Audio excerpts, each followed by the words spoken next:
I'm John. I play guitar for Supertouch. My name's Joe. I play bass for Supertouch. I'm Andy. I play drums in Supertouch. I'm Mark. I sing for the group Supertouch. We're Supertouch. They have energy, you know, like they're strong, like live. Like I like them better live than I do like on the album. But I like their music, and especially their music more over their lyrics, I guess. I don't know. They're different from other hardcore bands in the scene. The main reason I like them is because they're a lot different from the other bands. You know, they have all the other bands just play kind of the same music and all, but Supertouch has a lot different styles. Yeah, their sound's really good. But I was just like more taking pictures tonight, so I wasn't like down there. I think they're boring. I mean, I think they're nice people. Don't get me wrong. They're probably gonna watch this and say, "Gee, that Mike bullshit. What he's saying about us." I mean, they're nice people. I just don't get into their music. I know I've seen them before, but I think every time I've seen them, I've been real drunk and I don't really remember them.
What is on your mind?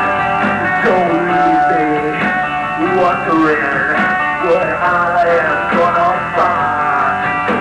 'Cause if you would talk, it would be revealed. Just open your mouth and tell me exactly how you feel. Just tell me.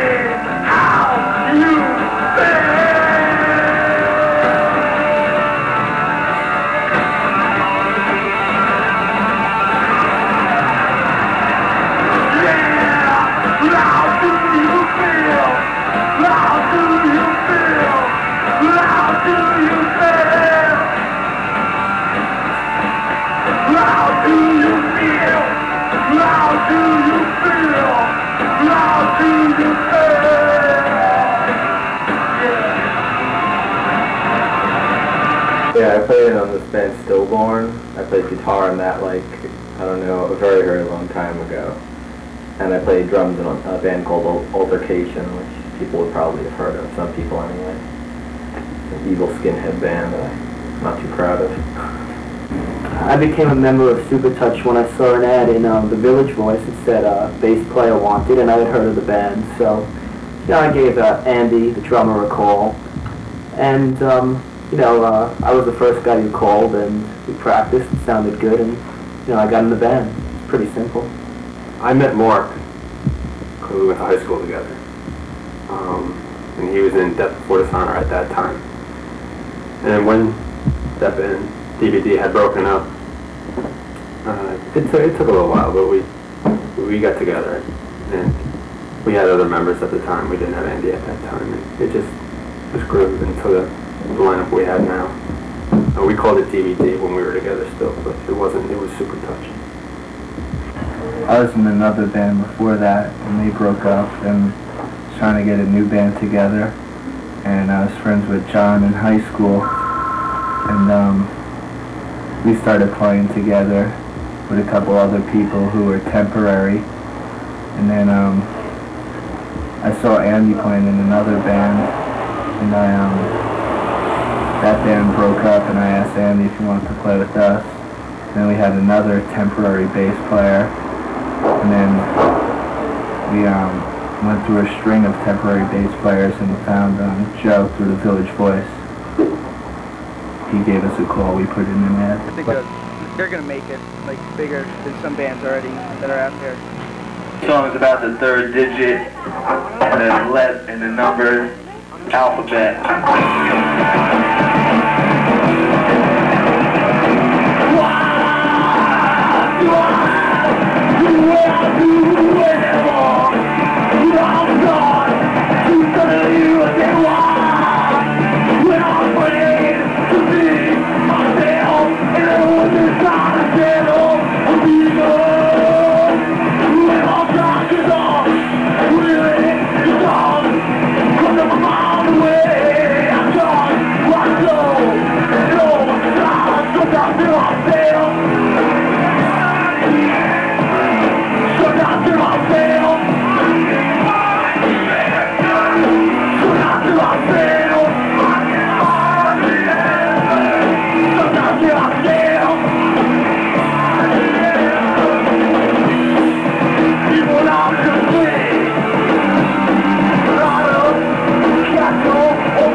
We're influenced by rock, basically.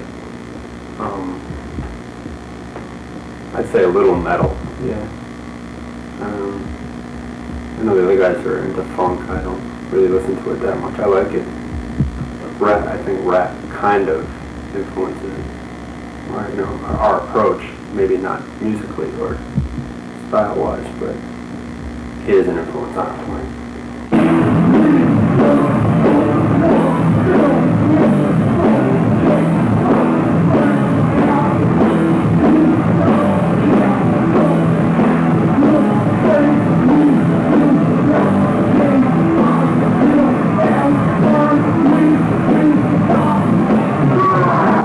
I had other friends who played like drums and guitar, and there were really no bassists around when I started playing, you know.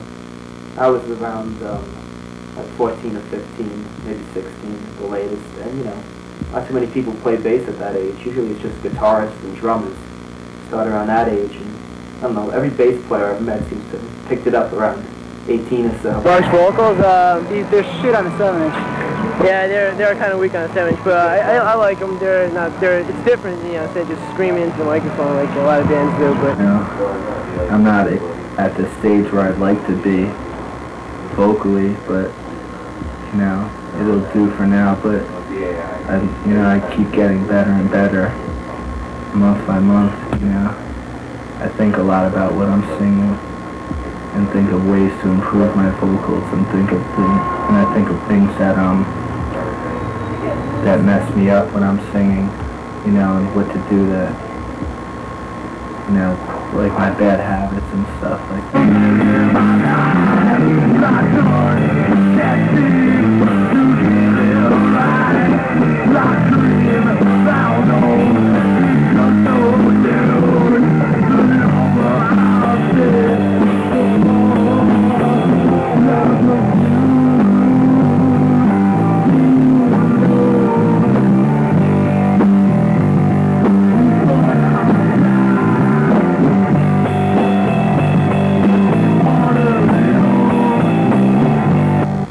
we get along. We get along well as people when we're not hanging out as a band. When we start to, like, Mark and I can get along fine. We can hang out. And as soon as we start talking about band stuff, it's just a fight. It's like it always happens, you know, because he's real sensitive and it's easy to offend him. And I mean, I'm the same way, kind of, not as bad as him. So anyway, I don't know. We just always manage to end up in an argument when we're talking about band stuff. But for the most part, we can hang out together and have fun. We're really good friends. You know, we have our little fights and stuff. I mean, on tour, we almost broke up a couple of times. But, you know, we're friends. We don't really hang out together that much, you know, in non-band activities. We're semi-tight, you know. I mean, you know, we're all pretty good friends. We don't hang out too much. Because, I don't know, you know, if we hang out too much, you know, we don't want to cause anything that would make conflict with the band, you know. If we hung out too much, we argue more. You know, it's like it's a pretty stressful situation, you know. Like, you know, so we basically hang out at rehearsals. I mean, we play a lot of shows and take like 10-hour rides.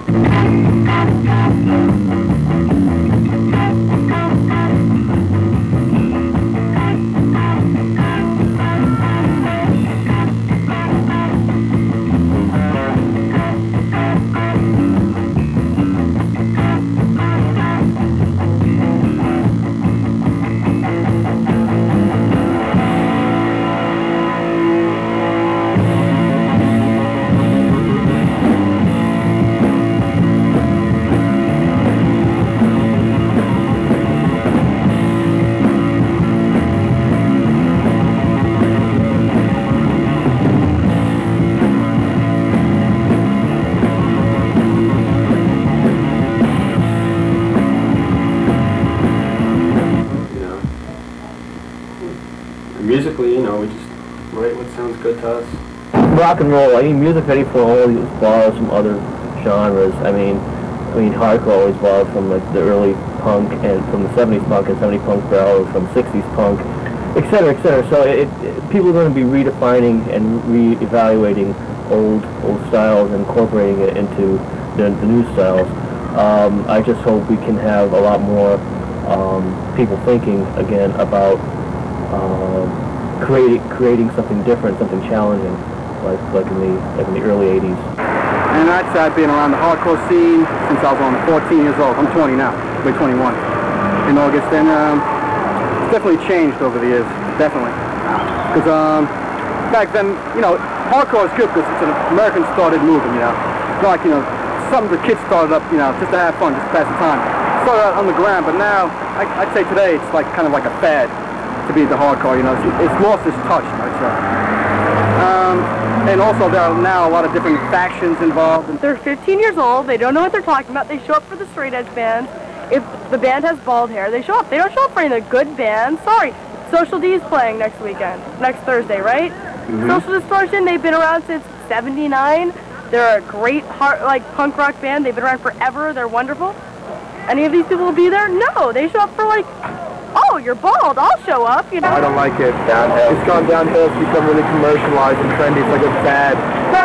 It's not, I don't know, for me it was like, it used to be like being disillusioned and angry and there's a lot of energy with it. Now it's just like, it's just another fad for kids. This one was written at about 4 in the morning one morning. It's called Energy.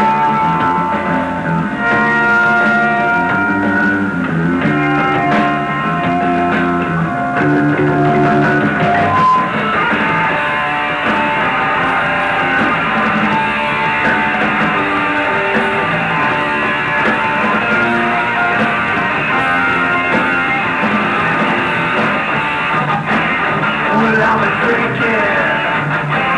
Well, all night well, I was thinking that something just not right. My thoughts focusing and fade out in energy. Well, that's the same kid. It was running out.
four guys jam and you lay down your tracks and go.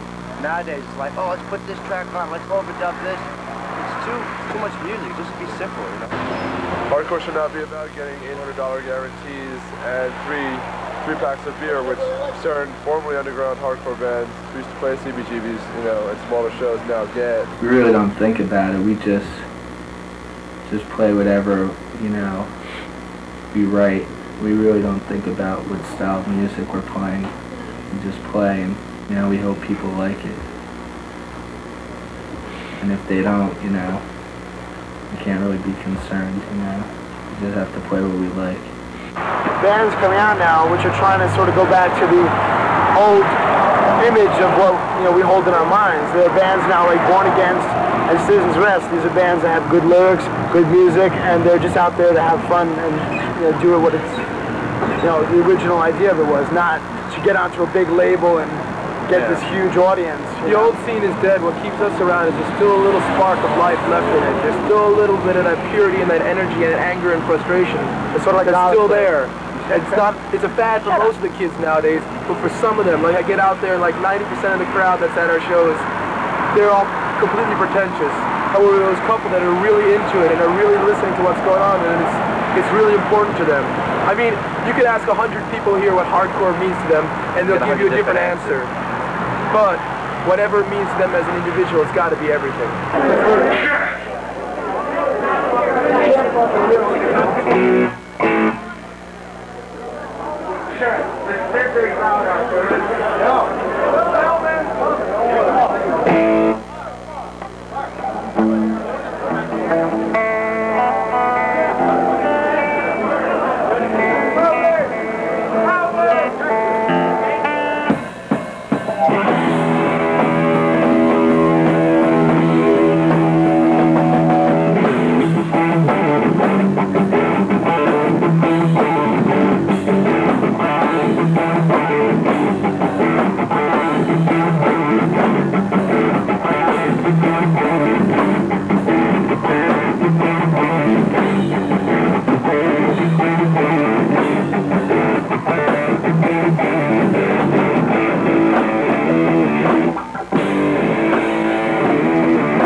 But I don't think there's enough negative publicity about them. I mean, I feel like it's still like you can be in a group of people and someone will bring it up and not everyone there will be like, oh, that's totally sick, you know?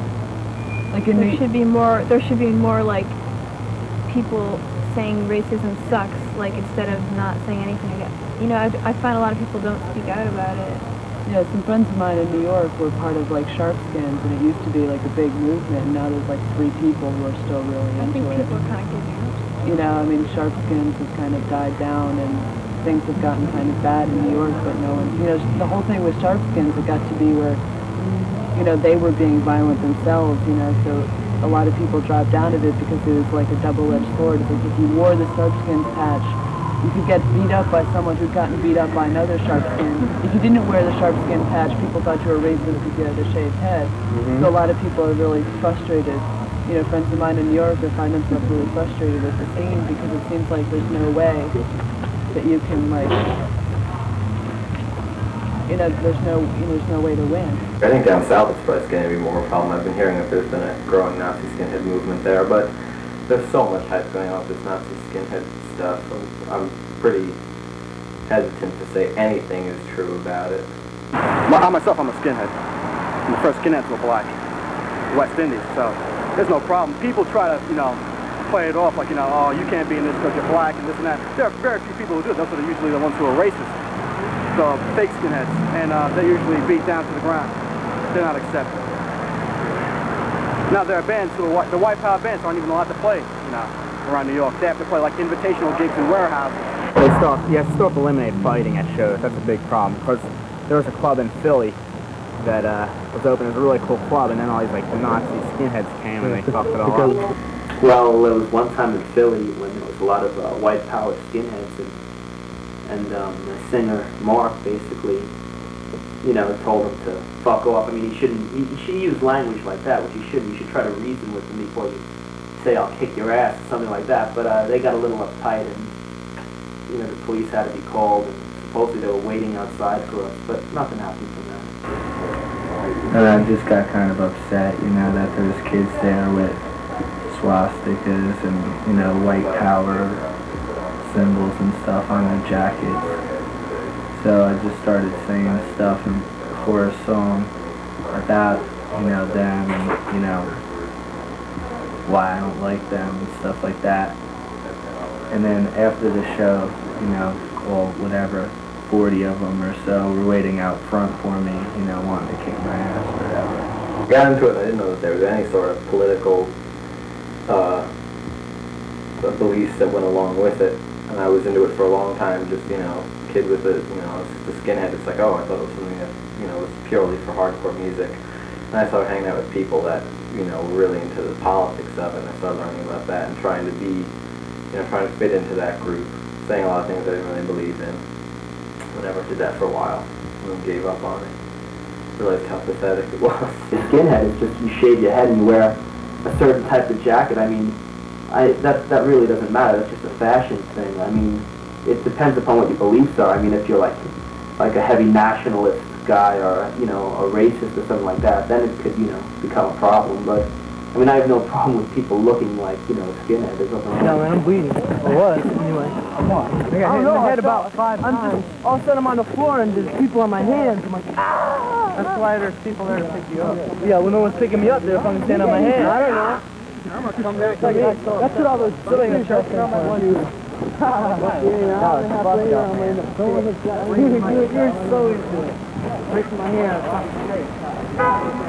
Basically, the people who go to shows, I mean, reflect all different types of attitudes. So, you know, there's people who just want to dance hard and get violent, and, you know, they end up hurting other people. And there's people who just come to enjoy the show, and there's people who actually, you know, want to be, you know, at its best, I think, like, a show could be an exchange of ideas, you know, and you could, like, you know, learn a lot from it. A lot of kids that are into hardcore too are one-track minded, you know, and a lot aren't, you know.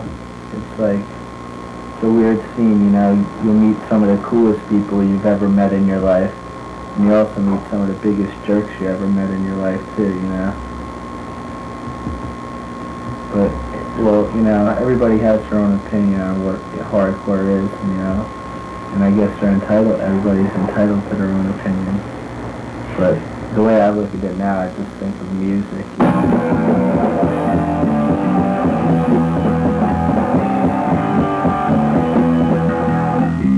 Don't you know your Comac song?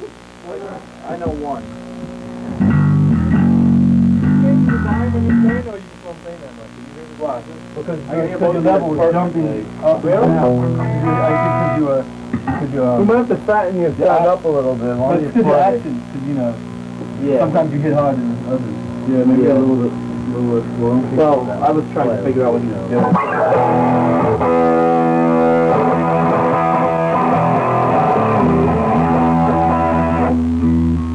I just write, you know, I always write. It's just something I do. Write down my thoughts, and then when we come up with new music, try to work, you know, what I've written into the songs.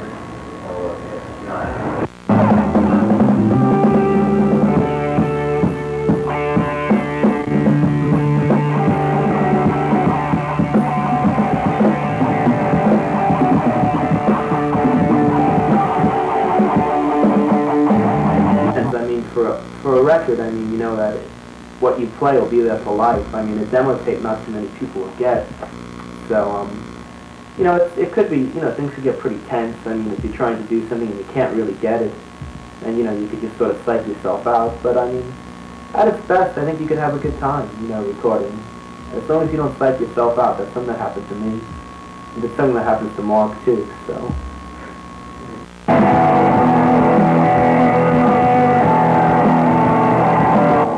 Well, I first started playing when I was 9. I started playing in bands when I was about 12. You know, I used to play drums in a hardcore band. I didn't play very good, but that was about it. Nothing else. Music is freedom.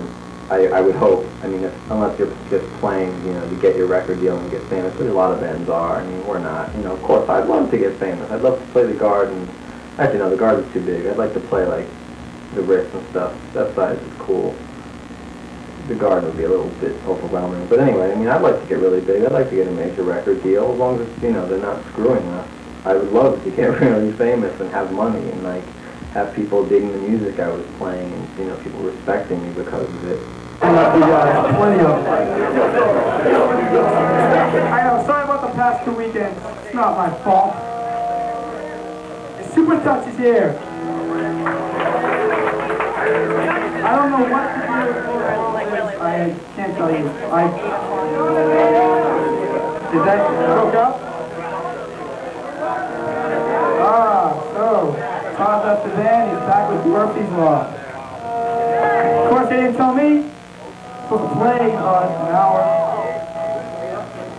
Oh yeah. We got Supertouch. What we got coming up in 2 weeks? You guys like Citizen's Arrest? Maelstrom?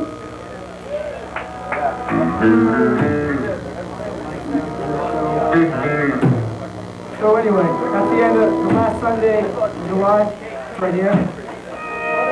We got channel shows coming up. And those channel hardcore shows return.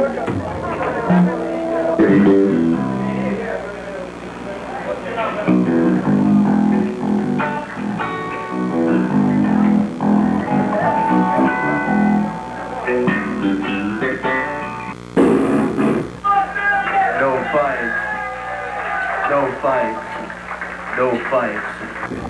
I think that in the hardcore scene, you're getting, you know, you get a lot of kids in puberty with their testosterone levels running wild, and you know they're all trying to show who can dance harder, and so of course there are going to be more fights. I think there are probably more fights at hardcore shows than at metal shows, but there are plenty at metal shows. I mean, you get, you know, big dudes getting drunk and stuff, and you know, with, oh, my woman, you looked at her, and you know, things like that. It's not like Sid Vicious, Anarchy, you know, the stuff you see on like California punk movies or whatever. Like around here, I don't think like the whole dancing and like that kind of stuff, I don't know, it's kind of gotten big, you know. A lot of kids aren't gonna just like slam and run into people. It's more of like dancing, creating their own thing. It's just because the music is so overpowering that it just makes you, you know, it just totally like takes your body. You gotta know you can't be naive about it either. You can't be like go into the middle and start dancing around and just expect something's gonna happen to you. You gotta know when to stop. I've seen people get their noses punched in and, you know, whatnot, and their faces smashed. I mean, it's terrible. It's ridiculous. You gotta be, you know, careful with that. If you're going to dance violently, you know, make sure you're not gonna hurt somebody else. Hang out with your friends. Forget about all that other shit during the week, you know, and just come here, hang out with your friends, see all your old friends.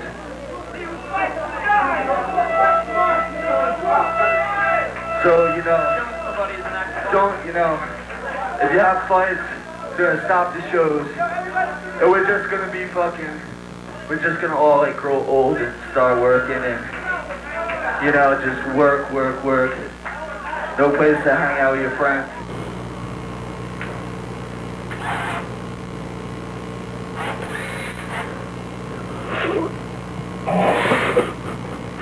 Most people say, yeah, well, like those cheesy heavy metal bands like Judas Priest and AC/DC, you know, if there wasn't those bands, there wouldn't be hardcore. There wouldn't be heavy metal. There wouldn't have been like a new wave of British heavy metal in the 80s, you know? I support Amnesty, you know, I think it's a great cause. I mean, it's you know, it's basically, it's not involved with politics, it's just, you know, human rights. And we've done benefits for Amnesty before, and hopefully we'll do them again. I mean, we're in a band, so I mean, you know, I think we should use whatever influence we have from being in a band, you know, to further good causes like Amnesty. Damn, my camera's battery is dead. You gotta get up while we're leaving. We gotta pack the van. I don't think hardcore is underground now. I think that, you know, some people know about it. Now it's like, for a few years now, it's been like hip. If you knew what hardcore was, you're a very hip person. That was some good footage. Like hardcore music, you know, and I mean, it's been such a big part of my life, you know. Been listening to it since, you know, it started, you know, since I was a little kid, you know. And the influence is there, but we're, you know, we're just, I think of Supertouch as a band, not any type of band. Like I said before, we just play whatever comes out at rehearsal.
Into a fire, there's no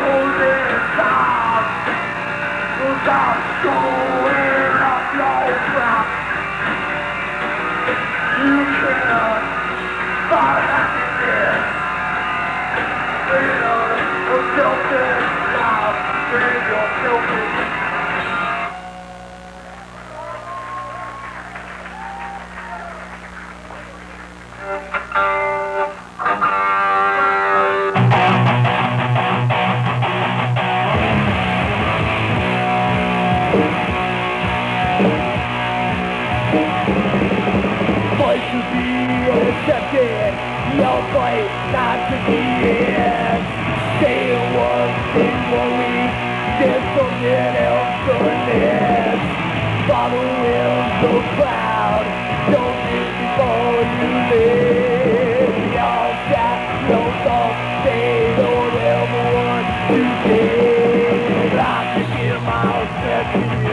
you.